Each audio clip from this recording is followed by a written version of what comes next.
जय श्री राम दोस्तों, स्वागत है हमारे शास्त्रा फ्यूचर यूट्यूब चैनल पे। दोस्तों, अगर आप अपने जीवन में कुछ नया सीखना चाहते हैं तो हमारे इस चैनल को सब्सक्राइब कर लें। चलिए दोस्तों, शुरू करते हैं। दोस्तों, 5 दिनों तक चलने वाले दीपावली के महापर्व में धनतेरस का त्योहार सबसे पहले दिन मनाया जाता है और हिंदू पौराणिक मान्यता के अनुसार धनतेरस की तिथि पर भगवान धनवंतरी का जन्म हुआ था।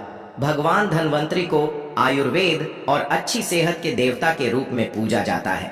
दिवाली पर धनतेरस के दिन भगवान धनवंतरी की पूजा करने से जीवन में सुख, समृद्धि, ऐश्वर्य और अच्छी सेहत का आशीर्वाद प्राप्त होता है। साथ ही इस दिन खरीदारी करना भी बहुत शुभ माना जाता है।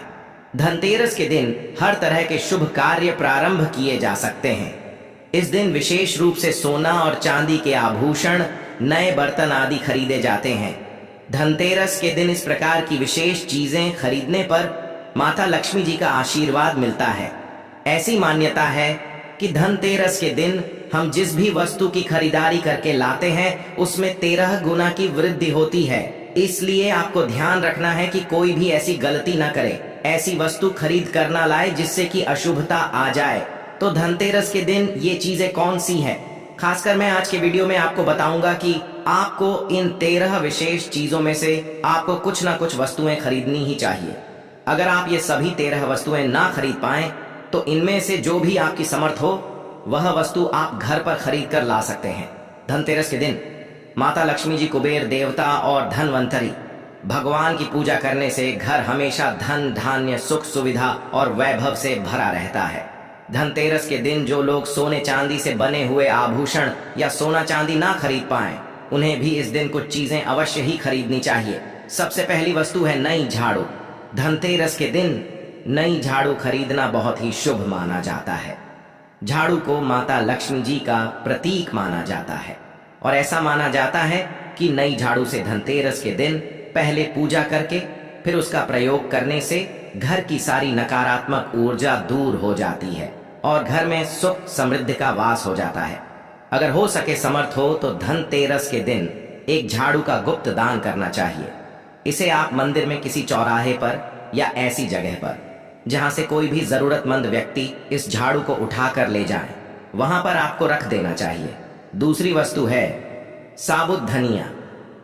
धनतेरस के दिन आप कुछ लेकर आए या ना आए, साबुत धनिया तो हर कोई ला सकता है।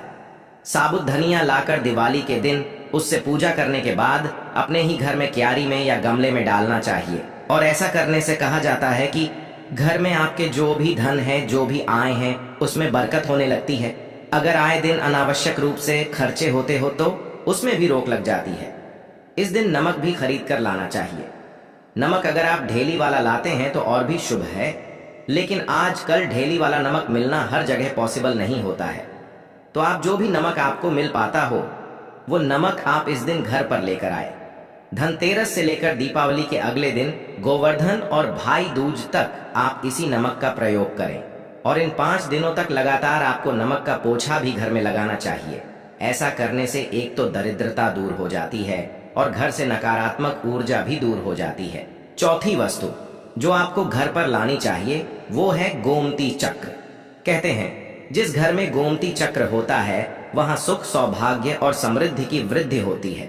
गोमती चक्र घर पर रखने से वास्तु दोष भी दूर हो जाता है और अगर घर परिवार में किसी भी सदस्य में आत्मविश्वास की कमी हो तो धनतेरस के दिन गोमती चक्र लाकर उनके हाथ से पूजा करवाकर फिर बाद में आपको इन गोमती चक्र को अपने मंदिर में या फिर धन रखने के स्थान पर आपको रख देना चाहिए। ऐसा करने से जो भी संबंधित परेशानी है वो दूर हो जाती है। आपको ये सारी वस्तुएं मार्केट में पूजा वाली दुकान में बहुत आसानी से मिल जाएंगी। 5वीं वस्तु है कौड़िया। कौड़िया आपको सफेद, भूरी, पीली या चितकबरी मिल जाएगी, लेकिन आपको जो कौड़ियाएं लानी है वो दिया तो सफेद लेकर आए या फिर पीले रंग की कौड़ियाएं लेकर आए। कहते हैं जिस घर में कौड़िया होती है वहां पर माता लक्ष्मी जी हमेशा वास करती है। कौड़िया माता लक्ष्मी जी को आकर्षित करती है, इसलिए आज के दिन आप 5, 7, 11 या 13 कौड़ियां लाकर आप चाहें तो धनतेरस की शाम को या फिर दीपावली की रात को इनकी पूजा करके रोली, अक्षत, कुमकुम अर्पित करके फिर एक लाल कपड़े में बांधकर आपको अपने घर में जहां पर भी आप धन रखते हैं वहां रख देना चाहिए। हर साल आप इन्हीं पुरानी कौड़ियों की पूजा कर सकते हैं। हर साल आपको कौड़ियां खरीदने की आवश्यकता नहीं है। यदि आप नई कौड़ियां खरीदना ही चाहते हैं तो पुरानी कौड़ियों को आप जल में प्रवाहित कर दें। छठी वस्तु है श्रीयंत्र। श्रीयंत्र खरीदते समय देख लीजिएगा कि उस पर सभी चिन्ह, सभी जो भी निशान होते हैं वो अच्छे से अंकित होने चाहिए। श्रीयंत्र जिस घर में होता है, नियमित रूप से श्री यंत्र की पूजा जिस घर में होती है, वहां पर भी कभी धन का अभाव नहीं रहता। श्री यंत्र की उत्पत्ति को लेकर धार्मिक प्राणों में उल्लेख मिलता है कि एक बार माता लक्ष्मी जी अप्रसन्न होकर पृथ्वी से वैकुंठ लोक चली गई। माता के रुष्ट हो जाने से धरती पर बहुत सारी समस्याएं प्रकट हो गई। ब्राह्मण और महाजन बिना लक्ष्मी जी के निधन हो गए। तब ब्राह्मणों में श्रेष्ठ वशिष्ठ मुनि ने निश्चय किया कि मैं लक्ष्मी जी को प्रसन्न कर पृथ्वी पर वापस ले आऊंगा। जब मुनि वशिष्ठ वैकुंठ में जाकर महालक्ष्मी जी से मिले तो उन्हें पता चला कि माता लक्ष्मी जी तो अप्रसन्न है और वह किसी भी स्थिति में पृथ्वी पर आने को तैयार नहीं है। तब वशिष्ठ जी ने वहीं पर बैठकर भगवान विष्णु की आराधना शुरू कर दी। नारायण ने प्रसन्न होकर मुनि वशिष्ठ को अपने दर्शन दिए। वशिष्ठ जी ने श्री हरि विष्णु से कहा कि हम पृथ्वी पर बिना लक्ष्मी जी के बहुत दुखी हैं। हमारे सारे आश्रम उजड़ गए, धरती पर वैभव खत्म होने वाला है। यह सुनकर भगवान विष्णु वशिष्ठ मुनि को साथ लेकर माता लक्ष्मी जी के पास गए और उन्हें मनाने की कोशिश की, लेकिन फिर भी माता लक्ष्मी जी नहीं मानी। तब उन्होंने कहा कि मैं किसी भी स्थिति में पृथ्वी पर वापस जाने को तैयार नहीं हूँ। जब चारों दिशाओं में माता लक्ष्मी जी के पृथ्वी पर वापस न आने की बात फैल गई, तब देवताओं के गुरु बृहस्पति जी ने एक युक्ति सुझाई। उन्होंने कहा कि अब श्री यंत्र साधना ही एकमात्र उपाय बचा है जिससे माता लक्ष्मी जी को धरती पर आना ही पड़ेगा। गुरु बृहस्पति जी के निर्देशों से श्री हरि ने धातु पर श्री यंत्र का निर्माण किया और उसे मंत्र सिद्ध प्राण प्रतिष्ठा युक्त करते हुए दीपावली के 2 दिन पूर्व धन त्रयोदशी को श्री यंत्र पर स्थापित करके विधि विधान से उसका पूजन किया। पूजन समाप्त होते होते माता लक्ष्मी जी को वहां आना ही पड़ा और वे बोली कि मैं किसी भी स्थिति में यहाँ आने के लिए तैयार नहीं थी, ये मेरा प्रण था, परंतु बृहस्पति जी की युक्ति से मुझे आना ही पड़ा। श्रीयंत्र मेरा आधार है और इसी में मेरी आत्मा भी बसती है। यही कारण है कि धनतेरस के दिन श्रीयंत्र खरीदना चाहिए और अपने घर में स्थापित करना चाहिए। 7वीं वस्तु है 7 मुखी रुद्राक्ष की माला या फिर 7 मुखी रुद्राक्ष। अगर आप धनतेरस के दिन 7 मुखी रुद्राक्ष को घर पर लाते हैं और फिर उसकी विधि विधान से पूजा करते हैं या भगवान शिव की पूजा में आप इस रुद्राक्ष को प्रयोग करते हैं, किसी भी मंत्र का जाप करते हैं, तो उससे भी आपके घर में कभी परेशानी नहीं आती। किसी प्रकार का कोई अकाल मृत्यु का भय नहीं रहता, क्योंकि दीपावली दियों का त्योहार होता है और इस दिन अपने घर में अपनी सामर्थ्य के अनुसार दीपक जलाए जाते हैं। धनतेरस के दिन भी दीप जलाने चाहिए। अगर आप चाहते हैं आपके घर में साक्षात माता लक्ष्मी जी का वास सदा बना रहे, पूरे वर्ष पर आपके घर में धन की कोई कमी न रहे, आपको कभी कर्ज लेने की नौबत न आए, तो ऐसे में धनतेरस की शाम को आप 13 दीपक घर के अंदर और 13 दीपक घर के बाहर जलाइए। ऐसा करने से भी माता लक्ष्मी जी का आशीर्वाद प्राप्त होता है। और धनतेरस के दिन 8वीं जो वस्तु है वो आपको मिट्टी के दीपक जरूर खरीद कर लाने चाहिए। मिट्टी के दीपक आप अपनी समर्थ के अनुसार खरीद कर ला सकते हैं।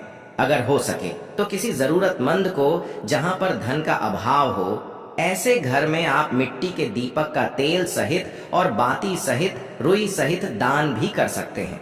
9वीं वस्तु जो आपको खरीद कर लानी चाहिए वो है लक्ष्मी जी और गणेश जी की मूर्ति।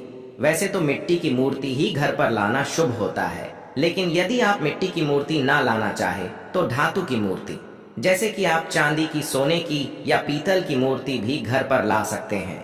अगर आपके पास पहले से ही मूर्तियां हैं तो आप जरूरी नहीं है कि हर दीपावली पर मूर्ति खरीदे। धातु की मूर्ति यदि है तो हर साल आप मूर्ति ना खरीदे, लेकिन मिट्टी की यदि मूर्ति है तो उनका विसर्जन कर आपको धनतेरस के दिन नई मूर्तियां लाकर उनकी पूजा विधि विधान से करनी चाहिए।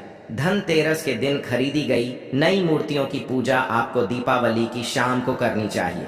धनतेरस के दिन आप भगवान गणेश और माता लक्ष्मी जी की जो मूर्ति खरीदे वो खरीदते समय यह ध्यान रखें कि दोनों मूर्ति अलग अलग होनी चाहिए और दोनों ही मूर्ति में भगवान गणेश और लक्ष्मी जी बैठी हुई मुद्रा में हो, खड़ी हुई मुद्रा में लाई गई जो मूर्तियां होती हैं वो उग्र स्वभाव की ओर चंचल मानी जाती है। अगर आप खड़ी मुद्रा वाली मूर्तियां लेकर आते हैं तो ऐसे में धन का अभाव आपके घर में लगातार बना रह सकता है। और आपको ध्यान रखना है कि जो मूर्ति या आप लेकर आए वो कहीं से भी खंडित ना हो, टूटी भी ना हो।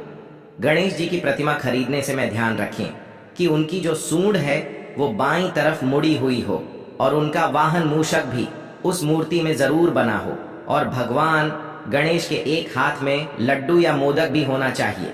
और माता लक्ष्मी जी की जो मूर्ति है तो कमल के फूल पर विराजित होनी चाहिए और उनके हाथ में सिक्के हो या फिर सिक्के गिरने वाली अवस्था में हो।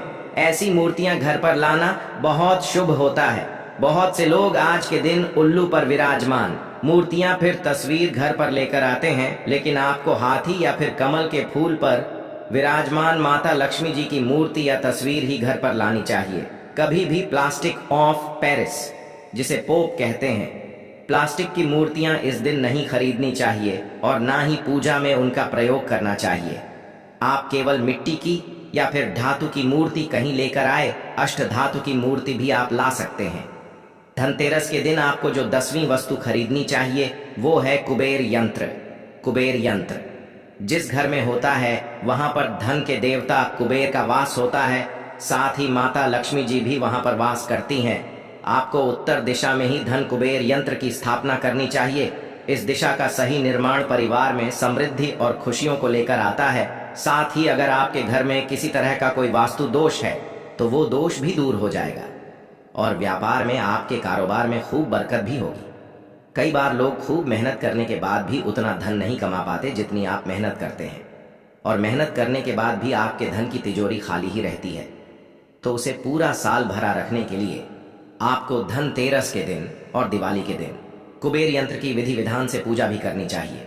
कुबेर देवता के मंत्र ओम यक्षाय कुबेराय वैश्रवणाय धन धान्याधिपतये धन धान्य समृद्धि मंत्र का कम से कम 1 बार या 51 बार जाप करना चाहिए। 11वीं वस्तु है सोने चांदी के आभूषण या फिर सिक्का। अपनी सामर्थ्य के अनुसार आपको आज के दिन सोने चांदी के आभूषण या फिर कोई भी चांदी का सिक्का खरीदना चाहिए और उसकी भी पूजा आपको करनी चाहिए। यदि आपकी समर्थन ना हो तो आप सोने चांदी के आभूषण या सिक्के के बजाय मिट्टी के बर्तन या 1 चम्मच भी आज के दिन यदि खरीद कर घर लाते हैं तो उससे भी आपके घर में पूरे साल खूब बरकत होती है। सब जानते हैं कि धनतेरस के दिन नए बर्तनों की खरीदारी की जाती है, लेकिन नए बर्तनों में भी आपको यह ध्यान रखना है कि आज के दिन यदि आप पीतल के बर्तन खरीद कर लाते हैं तो वो ज्यादा शुभ होते हैं। आप पुराने टूटे हुए बर्तनों को बदलकर भी नए बर्तन घर पर खरीद कर ला सकते हैं। जिसकी यदि सामर्थ्य बर्तन खरीदने की ना हो तो उन्हें आज के दिन केवल पूजा से संबंधित जो भी सामग्री है वो खरीद कर घर लानी चाहिए। ऐसा करने से भी आपको धन कुबेर भगवान और माता लक्ष्मी जी का आशीर्वाद प्राप्त होता है। जिसकी अगर समर्थ हो तो वो अपनी सामर्थ्य के अनुसार लेकिन कुछ भी चाहे वो खरीद सकता है। लेकिन बर्तनों में आपको लोहे के बर्तन इस दिन भूल से भी नहीं खरीदने चाहिए।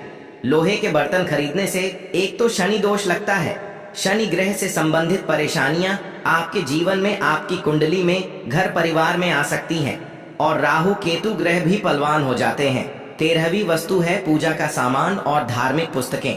अगर आप अब तक बताई गई सभी 12 वस्तुएं खरीदने में असमर्थ हैं तो आज के दिन यदि आप अपने घर में पूजा से संबंधित कोई भी वस्तु खरीद कर लाते हैं, जैसे कि मिट्टी के दिए वगैरह कुछ भी लेकर आते हैं, तो उससे भी आपको धनतेरस के दिन की गई पूजा का पुण्य अवश्य ही प्राप्त होता है।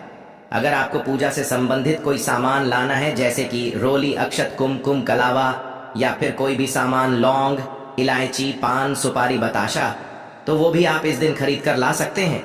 इसके अलावा अब धार्मिक पुस्तकों में जैसे कि व्रत कथाएं हैं या फिर पूरे हफ्ते पढ़ने वाले जो भी व्रत त्योहार है, आरहतियों की किताब है, और अगर आप पढ़ते हो तो आप पुराण भी अपने घर पर ला सकते हैं। और पुराण घर पर लाने के बाद जब भी आपको समय हो तो खुद भी पढ़ना चाहिए और दूसरों को भी पढ़कर सुनाना चाहिए।